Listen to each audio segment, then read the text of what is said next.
Good morning, Rockingham and Bellows Falls, and welcome to the feed. It's Mike Smith and Marty Gallagher. Today we're here with Cynthia Moore. She's going to be telling us about an exciting project she's working on, helping businesses in the community recover some of the money they may have lost during the epidemic. But first, Marty with Local events. So at the Bellows Falls Opera House this week is A Man Called Otto. It starts on the 27th and runs through the 31st. And I've heard pretty good reviews. Yeah, Tom Hanks. It's supposed to be very good. I love him no matter what. So if there's Tom Hanks in it, I'm there. Tonight is the classic movie night. And even though the weather's not going to be perfect, I think you should get in your car and go because it's Mamma Mia. And what better place on a snowy, icky night but to be watching the movie Mamma Mia because of the scenery and it's in Greece and the whole bit. That is sponsored by Greater Falls Insurance. Just reminding everybody that the first of the Ray Masuko concert series is starting. It's going to happen on Saturday, February 4th. It's Dar Williams, and her special guest is Chris Matthews. So those tickets are on sale at the Bellows Falls Opera House website. It's super easy to reserve your seats. And as I said last week, seats are starting to fill up. And I think that these concert series will probably all sell out because they're all of the most popular artists from Ray's era. Right. And it's coming up fast. It is coming up fast, I know. January's been It's 180 days long, but February is right around the corner. It has been the longest January. You're not kidding. And all of a sudden, right, we're going to go through February. Exactly. But when we get through February and we get into March, the last 2 weeks of March, the March 24th, 25th, 26th, 30th, 31st, and then April 1st are the nights that you're going to be able to go to the Bellows Falls Opera House and see the Wild Goose Players production of Urinetown. That sounds good. Just the name alone should make you want to go see the movie. Yeah. That's not the movie, the play. I've seen they've been showing some pictures of the scenery set. and the set, and as usual, it is a phenomenal looking set. They have Wild Goose Players and the folks that help them. They have a big strong contingency of volunteers, has got set making down to a science. They just do a beautiful job. And speaking of Wild Goose Players, and speaking of Rotary, we're going to ask everybody to save the date, Saturday, June 10th. We are doing a Bellows Falls Festival. It's going to be a music festival, not exactly like Roots, as you can see from the kind of Monterey, Woodstocky look of our logo. We want it to just be a fun music festival down at the Waypoint Center. We're looking to book 4 or 5 bands. We'll have some food trucks. Just looking to have another summer music series event that you can come to. That's an outdoor music series. So we're just asking people to save the date right now, put it on your calendar, and then we'll be getting as our plans evolve, we'll be sharing the information about who's playing and all of those details. Great idea. Yeah. Okay. So, Cynthia, welcome. Thank you. I'm happy to be here. Yeah. So Cynthia came to a Rotary a few weeks ago and was talking about the Federal Employment Retention Tax Credit Program. Just those many words in a row are intimidating. So, Scare people. I like to call it Operation Fairy Godmother. Actually. That sounds better. I saw that in the article, and I think that sounds much more. How did you fall into this? Well, so I was the executive director at Sojourn's Community Clinic. I had been there for 19 years, and I think the last 17 I was executive director. And during the pandemic, we, like everyone else, were really struggling. We pivoted to do telemedicine right away, but we had an incredible drop in revenue. And so I was really on top of all of the programs that were available. And one of them that came up was this thing called the Employee Retention Tax Credit. And I'm pretty sure that I learned about it on January 6th. Because I was talking to our CPA about it when we heard about the Capitol being stormed. And it sounded like an amazing program. It basically, the simple way of explaining it is that it's a credit against wages paid to people that didn't lay everyone off. So employers that were impacted by COVID but continued to maintain a payroll. So it's kind of a misnomer to say tax credit, but it's a refund from the IRS against wages that were paid despite being impacted by COVID. So I was able to obtain those funds for Sojourns in my capacity of executive director and CFO, and thought that was great. And when I left Sojourns in February, I was not planning to do this work, but I had a couple of people contact me to say, yeah, I know you're not wanting to do this work, but you're really good with finance. Can you come help us? Can you help us set up our financial systems, or can you help us with some accounting? And this was for a couple of different nonprofits. And in each case, I discovered that they hadn't applied for this money. And I was sort of astonished. And so I did my research and discovered that just like any other tax return, you can amend your tax return and claim it retroactively. And so I started doing that for my people that I was helping. And then I said, well, if they didn't do it, who else didn't do it? And so I started putting the word out. I had a friend who was on the board of a humane society up north, and I said, could you check and see if they did it? And they hadn't, and I was able to get them quite a bit of money. And so that made me contact Windham County Humane Society and say, can I help you? And then I sent a letter out to everyone I knew who was on the board of an organization I cared about, and I started getting more and more clients. And then what I charge very little to do this, but part of what I do ask is that people tell everyone they know, because my goal is to help as many nonprofits as possible before the deadline comes. And you have a monetary goal. I do. My original goal was $5 million, to bring $5 million into Windham and Windsor County with this money. I'm actually creeping up on $3 million already, and the word has really only been out for 2 weeks. Oh, wow. So I'm tentatively thinking we might be talking more like 10 million. That's awesome. It's not limited to this area, but my focus is here. My goal definitely remains 5 million in Windham and Windsor counties. And like I said, I'm already up to almost 3 million. So, Go ahead. No, go ahead. what is the typical, a profile of the person or group that you're helping? Okay, so in order to qualify for employee retention tax credit, you have to have maintained a payroll. So if you had I got a call recently from someone, or I contacted someone, and they were an all volunteer organization, so I can't help them. So they had to have continued paying people. And then they were impacted by COVID in one of two ways. There's two paths to qualify. One is that they had what's considered a significant reduction in gross receipts compared to the same quarter pre-pandemic. So we compare to 2019. So we look at their 2020. This all started in March of 2020. So we start with calendar quarter 2 usually of 2020, and we compare with that same quarter in 2019. And we do that all the way through third quarter of 2021. And in 2020, you needed to have a quarter that was 50% below the same quarter in 2019. It's very common. People shut down in April, and they had a huge plunge.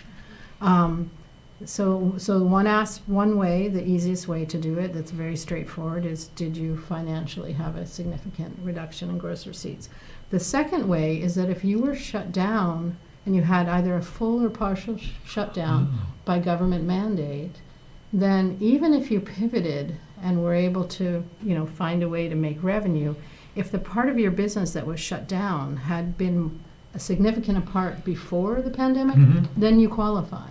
So, for example, some of the theaters that I'm working with, or museums, or churches, they couldn't, the Governor Scott's Stay Safe, Stay Home mandate prohibited non-essential businesses from doing in-person business. Right. So you couldn't go to church.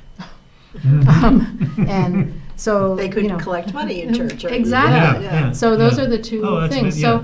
So it can be any size organization. There are different rules for organizations over 100 people. But, even some of the little ones that have 3 employees, I've been able to bring in $50,000 for them. Right. Which is game-changing money, a more, it's based on how large your payroll is. Now, what about if people got PPPs? That's great. I'm glad they got PPP. It makes it more complicated for me to do my job. PPP, shuttered venue, and restaurant recovery do not count towards the gross receipts test. However, you can't use the same money twice. So if they got a PPP, let's say their PPP was typically for 2.5 months of payroll.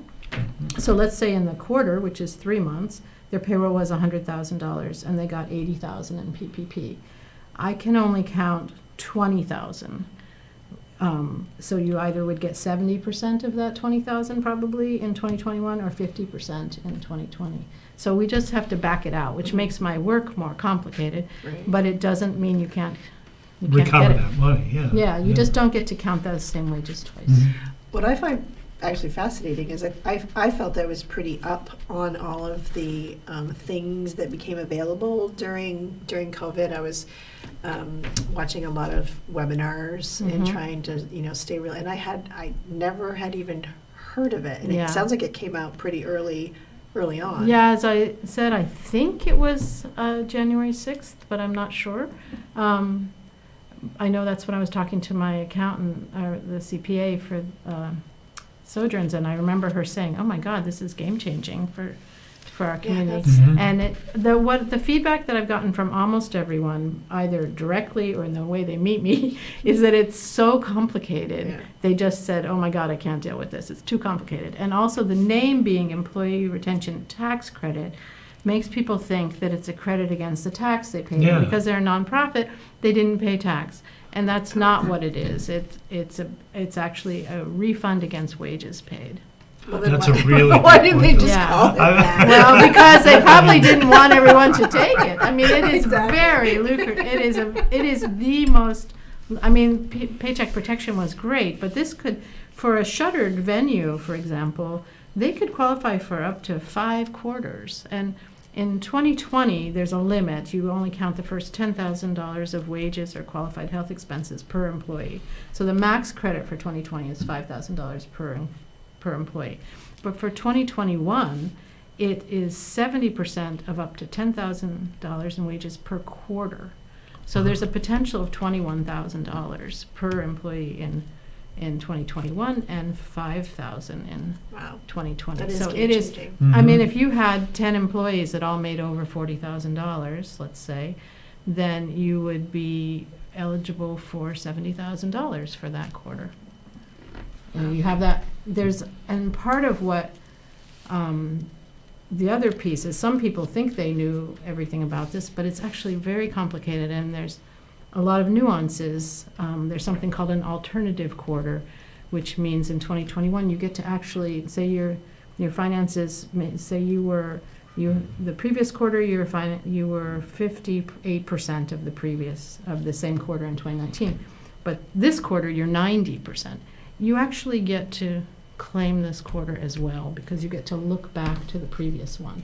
So the IRS, in their typical fashion, have made this that your eligibility ends the quarter after the quarter in which you achieve whatever the It's so a already lot of passed, people yeah. so a lot of My people eyes are are spinning now. but the point is, in the scenario I just told you, is if you didn't know that, you lost $70,000 Yeah. because you only applied for the one quarter. Mhm. So a lot of places say, "Oh yeah, we did that," and I think, okay, I hope you did. Yeah, yeah. But did you know there's these nuances?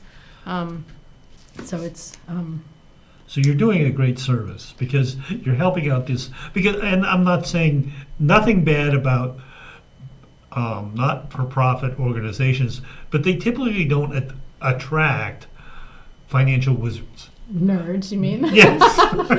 Well, I was trying to be nice, but Yeah. people Yeah. who want to Yeah. help out and do things, Yeah. they're attracted to being on the boards, Yeah. but Yeah. it's not that somebody who may be in so deep in the weeds in this stuff Right. that you understand it. I mean, Well- part of what happened for me is that I maybe I'm naive and optimistic, but I thought, wow, they're creating this program. It's to save places like I us. think it was. And so surely it must apply to us, not just to the Kardashians Mhm, and Tom mhm. Brady. So let me look at this and let me really understand Right. it.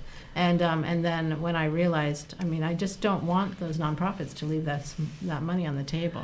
Well, just to further what Mike said, oftentimes in a nonprofit, you have one or two people that are trying to do all of the jobs. You don't have, you oftentimes in a small nonprofit, Yeah. you don't have a development director or someone specifically for finance, someone specifically for you're trying I'm to do laughing everything. because I was all those people. In my executive director role, I had a CFO, and I had a CEO, and everyone that dealt with everything to do with the medicine and the practice management. But I did do all of the finance you and all. do. And so But, it's you know. sometimes things can, you think you're keeping up, or it's just so complicated that you're like, you don't even realize what you're not realizing. You don't Yeah. even realize what you're leaving on the table. Yeah. So what have you found that's happened? And I want to bring this up because you did talk about it. What's happened since you started doing this that you found out that people are getting calls? Oh, yeah. So I had known about this before. I started getting calls even before I had left Sojourns in February of last year.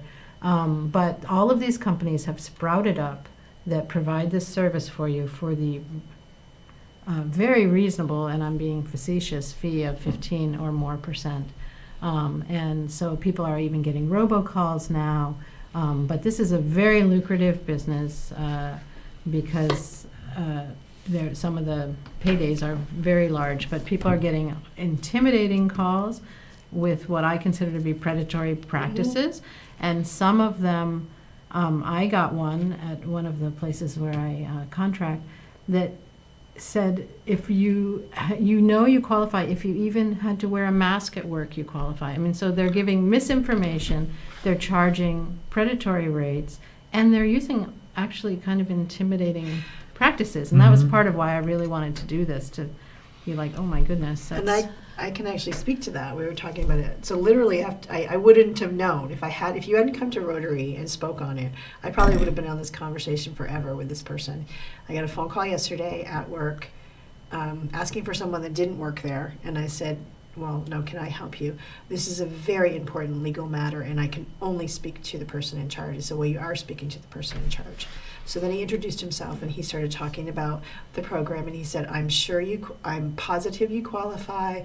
And I said, no, I know I don't qualify. I know for a fact I don't qualify because we didn't have a drop in revenue based upon the conversation. He said, nope, there's been some changes. I'm going to turn you over to our specialists. And when you answer the phone and someone tells you that they're from a law office and they want to speak to you about legal matters, it's very, I should have actually, if I'd had the time, I might have played for a little while and see how far I could get into the misinformation, but I didn't have the time. So I just thanked him politely and hung up. But so if I didn't know, I probably would have been on that phone call and might have, It's really unfortunate because it's part of why I think some people aren't contacting me because they think it's a scam. So actually, before we do get to low in time, what is the best way to contact you? There should be a contact page that comes up. The best way to contact me is to email. That is fine. cynthiamooreconsultating@gmail.com is great. That's perfect. Okay. We just always I have another one. Sure I have another one that's that's Cynthia@VermontERC.com, but this is perfect. I just took it off the business card. Yeah. So we just always Yeah. want to make sure we get the contact information out when Right. it's important like Yeah, this. and I am committed to helping every nonprofit that I can. We have a deadline. It's a rolling good point. deadline. So you had 3 years. You have 3 years to amend a tax return, and the tax returns we're amending are called the 941, which is your payroll tax, your quarterly payroll tax return. And so the first quarter you possibly could have been eligible for would have been Q2 of 2020, which ended in June 30th. So you probably filed in July. So we have until July of this year for that first quarter. But then every quarter we keep going, and the last time will be October of 2024. Okay. So we So have you have time. some time.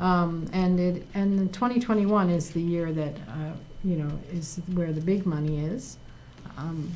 Yeah, and everyone's struggling. So even these small amounts, relatively small amounts, make a big difference. Oh, certainly. And again, if people do this and they're getting a tax credit, but is it a tax credit or is it a check for money? It's a check. Yeah. It's a check. So I think Yeah. just making that Yeah. clear so that Yeah. someone's thinking, oh, that's just a tax credit, then it's No, a check they get an for actual money. check for big money, often, in the case of the people I'm working with, 6 figures. Wow. And it's unrestricted, correct? Absolutely. Which It's just- in it's just nonprofit money. world is huge. Yeah. Yeah. Yeah, so I just want to speak to that a little bit because this is not just available to nonprofits, it's available to any business. The complication is that if you're a for-profit business, the IRS has said that if you get employee retention tax credit, you need to refile your tax return for the period that you're getting the credit for. Because let's say in 2020 you said your employment expenses were $100,000 and now you get $100,000 in ERC. So That changes. actually it was $200,000 and you might owe tax on that extra $100,000 that you just made, and penalties could start. So you need to refile your 1040, and then you need to talk to your CPA about whether you want to start paying that tax right now. And so it gets complicated. For a 990, well, for a nonprofit, they file a 990, which is technically called an informational return. And so it's unclear, honestly, whether they need to refile that 990, but they Okay. won't owe additional tax regardless. So what I'm recommending to my clients is talk to your CPA. Once the money has arrived, which can take between 8 and 16 months at this point for the money to arrive because of the backlog, maybe refile your 990, and then your CPA will also want to restate the financial statements for the period, but you don't have to do anything till the money's here. That's just, So- I mean, I think, like you said, game changer for a lot of local small nonprofits that Yeah. really have struggled. Yeah. And That's great. so I just find it interesting. So when you retired, you had a whole nother idea for a career path. Yeah. Yeah. Yeah, I was going to do something completely different, but I really enjoy working with numbers. After managing people who I loved every single one of them, but after managing people for 20 years, it's really nice Numbers to are work with more numbers. predictable. Just for at least a while. Are you finding, even though you explain it, are you still finding some skepticism in people? I find skepticism and it's very important to me that the people that sign the returns understand what they're signing. I would never sign something I didn't understand. And what I find is math phobia is a problem. Yeah, So oh, people, yeah. this is complicated and it's a little bit boring until you get to see the number. And so sometimes people don't follow or engage, and that's and so they don't really believe it's going to happen, and they don't get it, or it's over their heads or whatever. I mean, I've asked for testimonials from various people, and they almost all talk about how it was too complicated. I would be interested in the testimonials because it would be Yeah. good. To me, this is an amazing process and a great thing to be doing, but I'm not exactly sure if people who are watching our show are going to say, oh, I could do that, because, or I know my not-for-profit could do that. Right. And I don't know. I don't have an easy way of saying, hey, guys, this works, and come on in. Right. Well, I do have testimonials. The Reformer did an article about me recently. If you Google fairy godmother and the Reformer, you get that, and it included at least one of the testimonials, I Just hold it up. think. I probably can't really see it, but there's the picture. It has And a my cute sidekick dog. with me. Your sidekick, yes. Your assistant, office assistant. Yeah, and they can also talk to their CPAs or their accountants. Other people do this. I just would love for people to not go for these predatory people that are paying too exactly. much. But what I would really love is for everybody who sees this, if you have a nonprofit you love, whether it's a church or a theater or a museum or a healthcare facility, please spread the word. Right. Help me get this money into this community. Yeah. Thank And you. that literally is the perfect ending because we are out of time. Yes. Perfect. So Thank you so much. Thank you for coming on. Thank you for Thank coming you. on Maybe, and talking about this, because yeah. I think I'm hoping that people take advantage of it and give you a call. I hope And- they take and advantage of it too. Didn't realize we were going to be beeping this I much. know, that's the but, problem. All right. That's it for this week, and we'll see you next week on the feed. Bye, community. Goodbye. Local news, politics, business, sports, arts, music. My dad.